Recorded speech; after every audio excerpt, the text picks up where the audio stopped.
And I am sitting here with my friend Rod Evans. Hello. Thanks for being with us, Of Rod. course. I've been looking forward to this one because it's going to be less business and a little bit more focused on, the places you've been, the places you're going, Yeah. and the story of Rod. So Mhm. before we get into that, for those of you that haven't had the pleasure of meeting you and hanging out with you, tell us a little bit of your background. Well, before photography, before my life there, I was actually I managed movie theaters for years, my first job. And then after that, I was a trainer a salesperson and did some mini workshops or whatever for Dale Carnegie training. Really? I did And not know that about you. yeah, that was fun.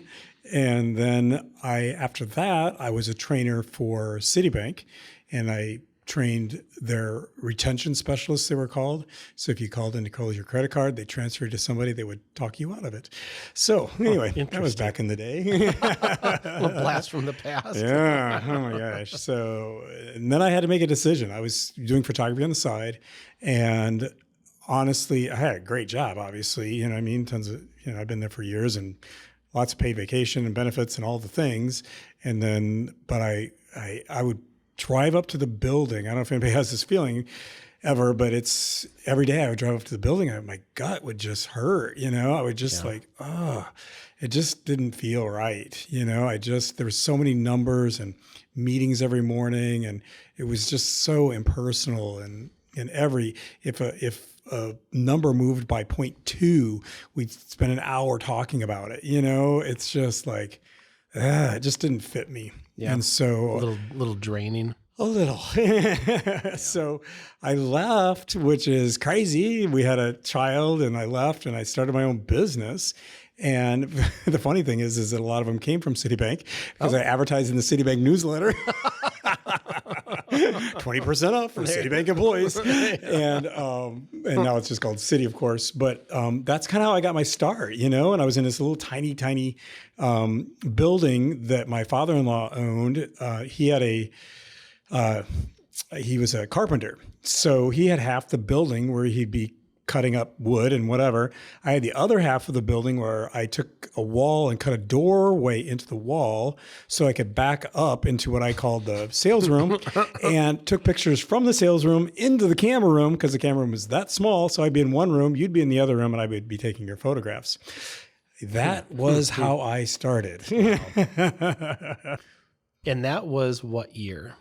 I should remember these things because that was my second daughter. So 28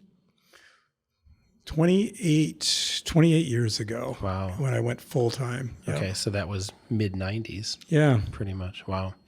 And I can remember just from a personal story of hearing you speak for the first time. And it was either at a MPPA or MNPPA or a Northern Lights conference. And I remember it was at Arrowwood Resort because that place you could walk forever and never get to where you're going. Yep. And it would have been late 90s, I'm guessing. And you asked the crowd, to raise your hand if you had a website. Now that dates us right there. Oh my gosh. And maybe half to 2/3 of the crowd, raise their hand and you're like, well, congratulations, welcome to whatever year it was, And, I sat through your program that day and, everybody was just silent and just enthralled with what you were talking about. And I can also remember you saying on the stage that day, I want to get to a point where if somebody calls me and asks me, about my services, it's $5,000 and I will photograph you. And I can remember you saying that. Yeah. And in the middle to late 90s, that was a substantial endeavor. Yeah. And your foresight and talent at looking at what the market was prepared for, and maybe even pushing the market, with your paintings and your fine art and your style. You've always been on that cutting edge, and we've spent most of the day today talking about, a new series that is phenomenal, and it's a new style, and it's kind of a reinvention of Rod. And if you want to check that out, definitely go to the WCC YouTube page and watch that, because we've been talking about that all day. We're good on that. We're going to go a different route. So, a couple of years ago, you and I had a conversation, and you were in a transition in your life. And, you explained it to me, and, and there was some very personal reasons, and you can share what you want today. But I think it's important for everybody listening to understand that, Rod Evans has ups and downs too. You got that right. And your comments to me and to us, being here today, this is almost a new, and I'm putting air quotes on, chapter for you, because you used to be, on the road and speaking and teaching, educating, and then you took a break. Yep. Why? Well, honestly, let's keep it real, like they say. And honestly, I was in fear. So I was living in fear, and it was crazy. I don't know why, I don't know what happened exactly, but I started, having these fears, and then I just started shutting down. I thought the best way to deal with the fear, I didn't think I could handle situations or handle things or whatever. So I thought the best way to deal with that would be to just take those things out of your life. So don't speak, don't cross anybody, don't,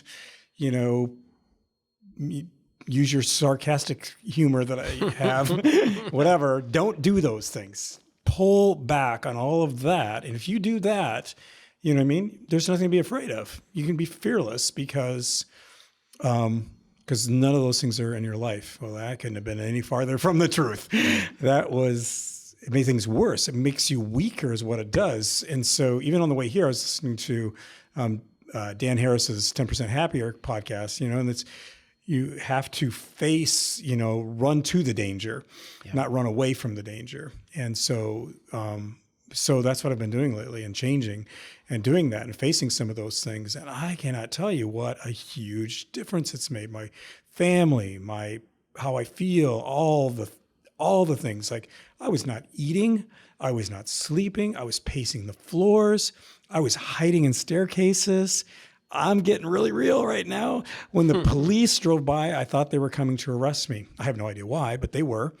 And all those things were happening, and I just could not find a way out of it. And pulling back was only I thought it was helping. It was only driving it deeper, and which now I realize, of course. But and so being able to get back out there and build that confidence back up and do all the things, it's just, I can't tell you how it's just, I am freaking out right now that I'm here with you talking and having so much fun, because if this is who I am, what I mean? I've been blessed to study with some of the most amazing photographers in my life and have friendships with some of the most dear, dear friends in this industry. I am so fortunate to have that and have all those things in my life, even today, and even through my craziness and whatever that I've had, that I still have these amazing friendships and relationships. So, it's been a journey, but I am definitely on the road back, and I'm so excited about it. So, absolutely. And you have 4 girls. I do. And I'm guessing they keep you quite busy. They do. I'm like, where are they today? My daughter the other day was like, oh yeah, and all, I gotta buy a new dress for when we go to LA. I'm like, when are you going to LA? You didn't tell me that. What's going on? So I called my daughter on the way here, and I'm like, where are you? Oh, I'm in Myrtle Beach right now. I'm like, oh, well, that's cool. I didn't know you were Does your mother know that? Exactly. What's going on? I don't know where they're at or what they're doing. I can't keep up. That's hilarious. So I know that you get inspired by a number of things, and to picture the Rod that I've known for 25 years, probably at least, going through those things, and to hear you say that it's so far removed from the person that I know, that I see sitting in front of me right now. Yeah. And I mean, if you're okay with sharing, like what was the trigger? Were you doubting yourself? Were you seeing the industry change and you were doubting what you were doing personally and you just regressed from there? Or what caused that? Because it just seems so out of character for you. Yeah, it's a combination of things is what I've learned now. But it definitely, a major part of that was feeling like I didn't really have anything to contribute anymore. You know what I mean? Okay. So it was like, oh, the industry's changing, things are going on. I've outgrown my shelf life. I've got nothing to say. Why would anybody want to listen to anything I have to say? Poor pitiful me, whatever. Anyway, I can kind of look back and see some of those things that were happening and how they associated to things in my childhood and how I was, they always say, it's something from your childhood. It's kind of a cliche, but it's honestly true. Yeah. Like you don't realize that, we try to bury those things and hide those things and compartmentalize those things. But what we really need to do is expose those things and face those things. They're not going to go away. Right. They're there, but you can look at them in a different way. You can see them from a different perspective, a more mature perspective of those things, and understand that why you're connecting that to this and why your brain is basically trying to protect you, keep you alive, right, is what it's doing. And that's your brain and that's what it does, but that's not real. Yeah. So once you understand that certainly has been a huge help, so really understanding it and facing it. So for sure. So the inspiration to do this again and to get back out there and to be a part of the industry like you should be, where did you pull that power, that strength from? Well, I think from a lot of the friends I have and relationships that I have and just slowly kind of getting back into it. We've started a podcast. That's helped a lot, kind of get, back in the groove of things and listening to people and just owning your own story, really understanding that, my work is my work. You know what I mean? It's what I do. It's who I am. My style, my lighting, my whatever. Somebody else may do it differently, better, have their style, their look or whatever, but I can't compare that to them. I have my own story, my own journey, that how I got to there, why it fits me and who I am. I'm trying to do it at the best level that I possibly can, of course, and be okay with that, and say, well, yeah, we can get on social media and Instagram and all the places and think, oh, I'd love to do that. I'd love to do that. Or I wish I could do that. Or, wow, they're so good. Look at that Russian photographer, for example, holy smokes, that's so cool.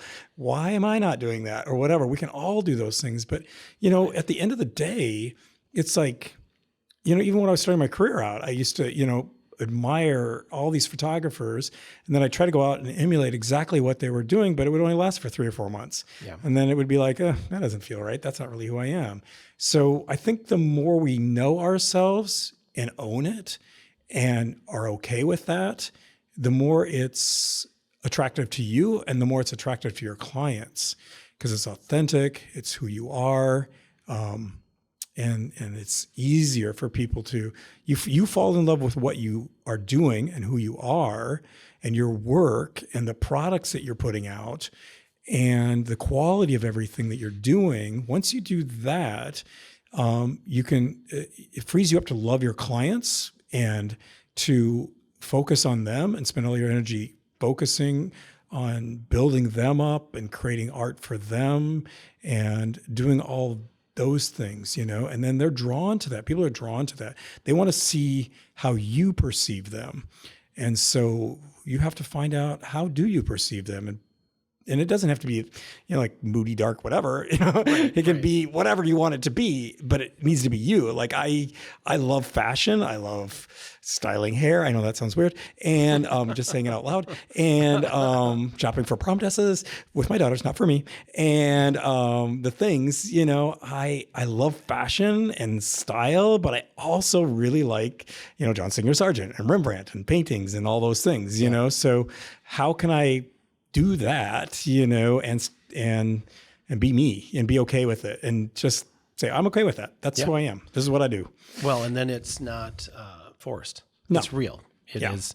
You don't ever have to think about it because it's just a part of who you are. Yeah. And I can see, like when you were explaining that, I could see, and then now to say this out loud is going to sound weird. I could literally see a mixing bowl in front of you and you throwing all those ingredients into that bowl and, taking a big, wooden spoon and mixing them all out. And I really I could see that bowl being tipped onto the table and dumped out, and I could see your work. Yeah. Which is really cool. You're inspired by movies. Yes, I know. A lot. Yeah, and I can remember. I can't remember the name of the movie, and you may just pull it right out of your memory. But I can remember at another conference where I heard you speak, and you were describing a scene in a movie that was shot I don't know if it was right at sunrise or sunset, coming across a field. And I can remember you saying, and if you know the name of the movie, just Pride and Prejudice. That's the one. And you were like, I think that this is one of the most beautiful, ways that a movie has ever been shot ever. Mm-hmm. And I actually watched that movie because of that, because I wanted to see that. Yeah. And you inspired me, and you didn't even know it, to watch these movies and to really look at how cinematographers light. And tell stories. Yes. And I also can remember you saying, talking to a cinematographer or looking at the way that they light makes what we do as photographers look like amateurs. Yeah. These guys are working hard. Yeah. Yeah. And they're moving semi trucks full of lighting equipment and everything to be able to do these, scenes that may be just seconds long. Yeah. I was on a set when I was out in Los Angeles, and they were doing it would have been Hollywood. They, at the Chinese theater, they were filming a scene there, and they had a giant helium balloon or something like that was probably about a block or two away, and it was probably I don't even want to say 50 feet by 50 feet, some kind of a balloon with a light in it. And that was their edge lighting, I guess, for the scene. That was just one of the lights, but they had flats. They had green screens that were 45 feet high and a block long and crazy stuff like that. And again, it was for about a 4-second scene, and they kept taping it over and over and over and over again. It was a gangster movie, and they ended up cutting the scene. Wow. So after all that, we'll just cut it. Yeah, because there's those theater shootings or whatever was near that time frame. So they're like, nope, can't put this in the movie. So but it's fascinating to watch and really understand how they're telling story through color, through texture, through light, and how it creates a mood and a story. And so, as I said, I manage movie theaters. I go to a couple movies a week at least. I propose to my wife at a movie theater. I mean, movies are kind of ingrained in me. So that's just kind of I've seen so many, and Pride and Prejudice is one of those movies where you can watch that movie without the sound and fall in love with it. It's so beautiful. The settings, the colors, the cinematography, the scenes, you can just screen grab things and go, that is a beautiful image. Yeah. I remember one scene where they're all having a conversation, all the girls sitting in a room, they're having a conversation, they're all just, it's kind of messy, you know what I mean, or whatever. And then all of a sudden somebody looks out the window and the sky's coming up to the door, and so all of a sudden in 3 seconds, you have a John Singer Sargent painting of 6 women perfectly posed beautifully in the room before the door opens. It's right.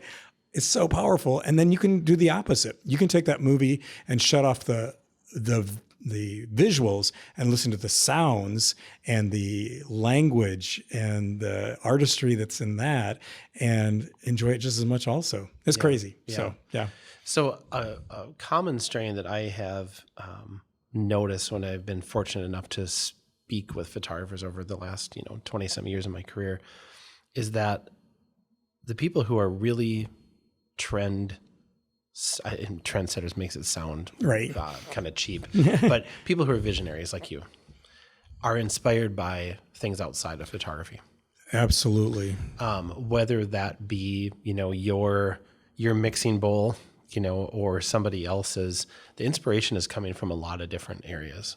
And I think that we all are guilty, myself included, of looking at social media, looking at Instagram, looking at Facebook, and comparing Yeah. in every aspect of life. Yep. And when you do that, you're cutting yourself off at the knees. Yeah. And it's not a pleasant experience to do that. So, I applaud you for doing what you did, finding the strength that you did, being inspired like you are to this day. After being in photography for 30 years, Yeah. it's not an easy task, and for, stepping way back to like in your Citibank days of knowing that gut feeling, like this isn't really what I'm supposed to do. No. For those of you that are listening right now, think of the world without a Rod Evans in photography. Like who would have filled those shoes or that space, and I applaud you for taking what inspires you and putting it into your own use and creating your own set of rules around it, and then letting the world try to catch up. Meanwhile, you're on to the next thing. Yeah. Or the next thing from there, which is really cool. So I can remember, again, many, many years ago, being able to tour your studio. Yeah. And for those of you out there that aren't familiar with this just terrible work environment. Yeah. It's so bad. That Rod's in. Slumlord. It's just terrible. Can you just describe your space to us? Well, I'm in a building that was built in around 1890. It's a 3-story building on the corner of downtown, and it's been a lot of things. It's at a bank. It was built by a lawyer, an attorney originally, and he had some money, obviously, because the floors are cherry and maple, every other board on the floors. The ceilings are tin. There's brick behind the plaster, of course, which I've exposed. And it has several levels, layers. It has bank vaults, all the, beautiful architecture of that time, all the beautiful woodwork, and all that's been preserved, which is interesting because the building was supposed to be torn down, of course, at one point because there was pigeons living in it and the windows were boarded up.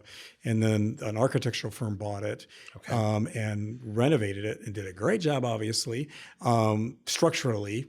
And then when I bought it, I did the pretty stuff. So I exposed the floors, the brick, the ceilings, the lighting, and all of that, and did the pretty stuff. And they did the structural things to it. So, and I bought it when it was a time when nobody wanted to be downtown. Right. Which is the absolute perfect time to buy something downtown. Yes, it is. Yeah, it's an incredible space. And again, advice from other photographers. Another photographer, I can't remember his name, I wish I could, from Wisconsin, told me that this will be your retirement. This is what you have to do, And I'm like, yeah, that is a good move. Thank you very much for that. Whoever you were, I can't remember you, but you changed my life. Yeah, absolutely. So obviously a space like that adds to the experience of the client. And I'm guessing knowing you like I do adds to your enjoyment of what you do.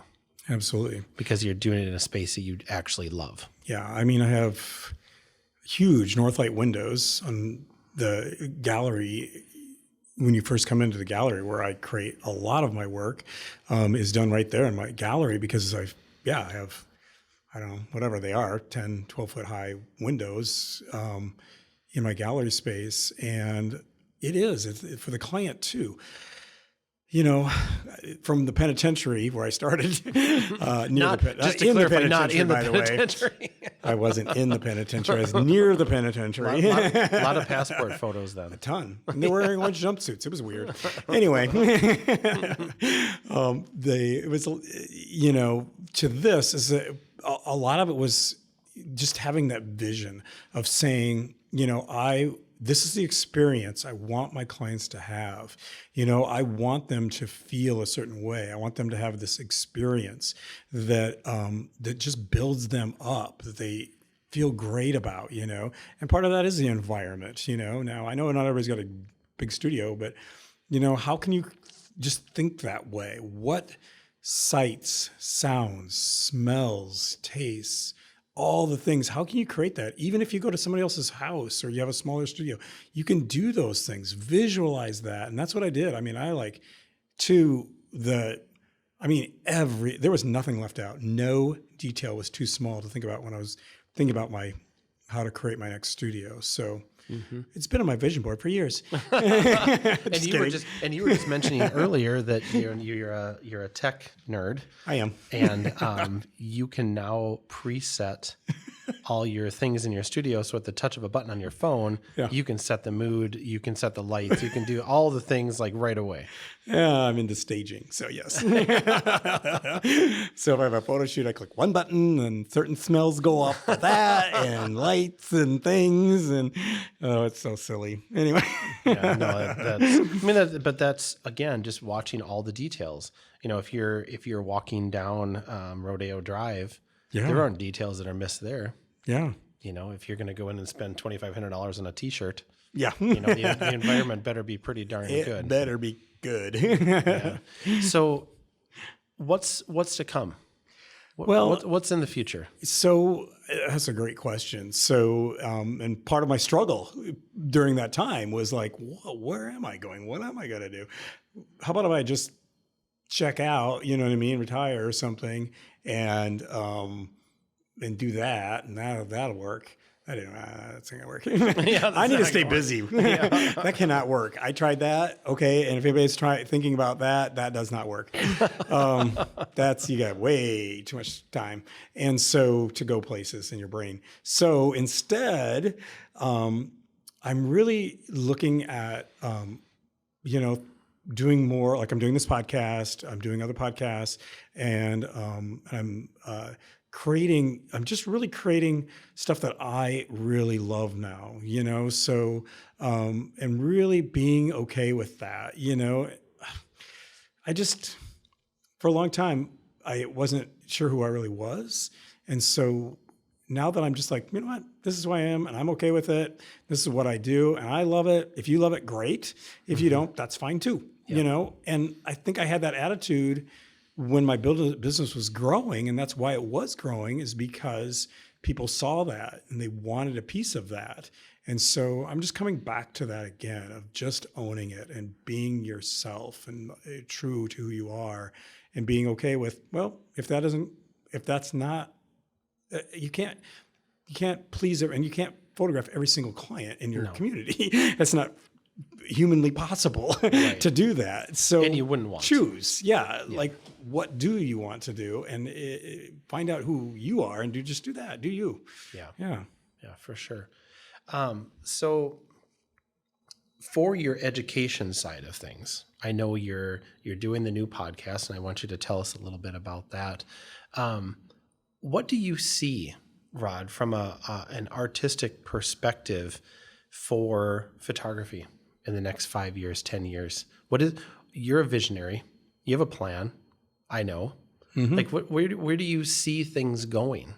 I mean, I'll let you talk in a minute. I ask the questions and I just keep talking. No, you're good. In 2020, 2021, the industry got turned on its ear. Oh my goodness. In March and April of 2020, I think we all wondered what the hell was going to happen. Yep.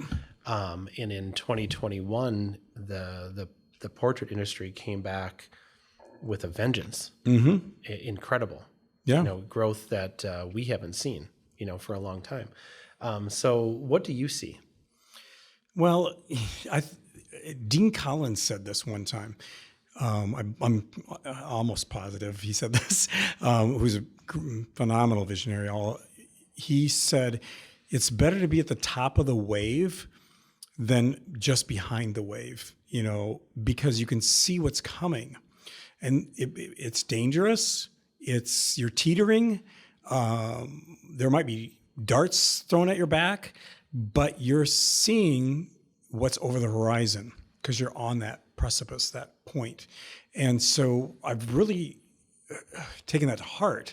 It's like, how can you be at that precipice and put yourself there and see, what is happening? Because if you watch his they're on YouTube, I think now, you can watch a video from 1970, what's going to happen in 1990, and it totally happens. It's like, he's incredible.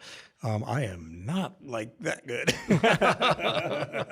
I have concepts and ideas, and I'm fairly certain, but yeah, this guy was on point, like ridiculous. But back to your point. I digress. Anyway, so let's talk. So, you know, I'm not 100% sure, of course, of anything as any of us are, but I think the point is that people are looking for experiences, for connections. That's never going to change. And I think we as artists have to give them that experience, that unique product, that unique experience. That's what people crave. We are built to have relationships and be in relationship with others. And so when we're disconnected, like during COVID and all those things, is that doesn't feel right. And so people are yearning for that, even as much as we don't think they are, because they're always on their phones and they're always doing this. This is something that's missing in their lives. And this is a piece that we can fill. We need to think about how we can, it's more than just the physical product that we give them. That's the result. That's the thing that'll last. That's the thing that they will see. That's the thing that they will treasure. But will bring them into us is going to be that connection, that experience, that uniqueness that you can bring to them. So, and that I see a lot of other businesses going experiential like that and drawing people in. Look at even that. See, I don't like cookies. What is that cookie place my kids get cookies from all the time? Like they're crazy about it. You know what I mean? The listeners will know what it is. And I don't, because I can't read, because I'm like the cookies. Anyway, so, but they have this experience for people. You know, on Sunday night, they announce what the new cookie flavors are going to be. And everybody is like waiting on their phones at my house going, oh, those look so good. That looks amazing. And what are they doing? Monday morning, they're at the cookie place. Yeah, getting the cookies. Yeah, and now there's going to be one like almost across the street. So this is not going to be a good thing. But it is. They've created an experience, an excitement that people want to be a part of. And what people do is they review their cookies. So everybody goes on TikTok and places like that, and they encourage you to do that, so that people are like, this is fun. It's engaging. I'm engaging with other people and listening to what they have to say. And people are interested in what I have to say. And so they're building these kind of relationships, communities. as a community of people. And it's like, how can we, do that also, these experiential communities and excitement and experiences. So, yeah. No, I think you're exactly on point there, and you look at, our lives too, and how, food and the bar scene or the craft cocktails and boutique hotels, and people are doing very, very, very well off of experience-based retail. If I wanted a cup of coffee, I could stay at home and have a cup of coffee. But if I want to go out and I want to have the experience of Starbucks, I will go and spend $6 or $8 or whatever the heck I'm going to spend. It becomes not about the money at that point. And you said that earlier today. If you refine your style and it's a style of yours and yours alone, and you love it, and that represents you, then price goes out the window. Yeah, because they can't get it anywhere else. No, and I think you are 100% on point. And for those of you that are tuned in and listening to us today, Rod and I had a conversation earlier about how the photography realm has changed. And it's not just one change. Like, we're talking about a lot of changes, and I've had this conversation. I've been lucky enough to have this conversation with a lot of people. And one of them, we were talking, and it wasn't the transition from film to digital. It was the transition from color to black and white that I had with this one particular photographer. And such an interesting perspective. It's just a cycle. Yeah. Everything is cyclical. And, the photographers that are coming into the community now, the importance of education and educating yourself with people who are qualified to instruct and to teach, and really getting your hands dirty per se, and going and trying things, and being involved in a personal level, talking about experience, that it's going to be so important to refining your skills and to building a business. Yeah. It absolutely is. I mean, I can't tell you So, because when I started out, yeah, I was doing the Napoleon Dynamite poses and the things. I was just like looking around at like what was going on around me and like, okay, well, that must be what you do, Yep. and you use an umbrella and you do this, I guess. So that's what you do. So that, kind of that same kind of attitude or whatever. And so I did that for several years and was broke working 14-hour days. My water was shut off at my house because I couldn't afford the water bill. So I was dragging gallons of water back to my house and flushing the toilets and cooking with not the toilet water, but the other water from the milk jugs that I fill up and go home with. And couldn't figure, what is going on. You know what I mean? Yeah. I look like everybody else. I'm doing what everybody else is doing. I'm charging a lot less. So, what's happening? Why is this formula not working? It doesn't make sense to me. Right. And so I went to a place that is no longer in business, by the way, and asked for their advice. And I was one of their best clients. And at the top of the food chain, because I had a lot of business, but I wasn't making any money. Yeah. And I said, what do I do? Well, bring your stuff with you. And I'm like, okay, bring your financials, bring your marketing, bring your images, whatever. And so I sat down with them. My wife and I did all the thing, and we sat down. And basically at the end of the conversation, it was, you probably should look for another line of work. And I was like, what? Wait a minute, I'm not your best client? What? I was devastated. I was crying on the way home. My wife and I were like, what? Yeah, and they were right, actually. And that was the best advice I ever got. I mean, yeah, my work was terrible. And my pricing was awful. My understanding of business and marketing and brand, I didn't know what I was doing. You know what I mean? I had business, but I had no business being in business. I don't know how that makes any sense, but I didn't. And so, but I'm like, this is what I'm supposed to do. Yeah. I'm supposed to do this. I'm going to do it. I'm going to do it. So I just invested in education. So I sat in the class with the pocket protector people, and the pencils and the pens, or whatever you want to call it. I was in that class while the other people were out there photographing the pretty models, And not that I didn't do that class later, but I started with that class, like understand my financials, understand my business, understand price, understand how to, get a solid foundation going, and then start, improving my technical skills, and doing the things with that. I have studied with the most amazing photographers that have helped me so much understand. The list is ridiculously long, and I fought my way into really great photographer studios. You know what I mean? And having something to offer them, like I kind of a techie geek, that they're not like. Yeah, this is how old I am. I taught a class at PPA on how to use Facebook. Yes, that is true.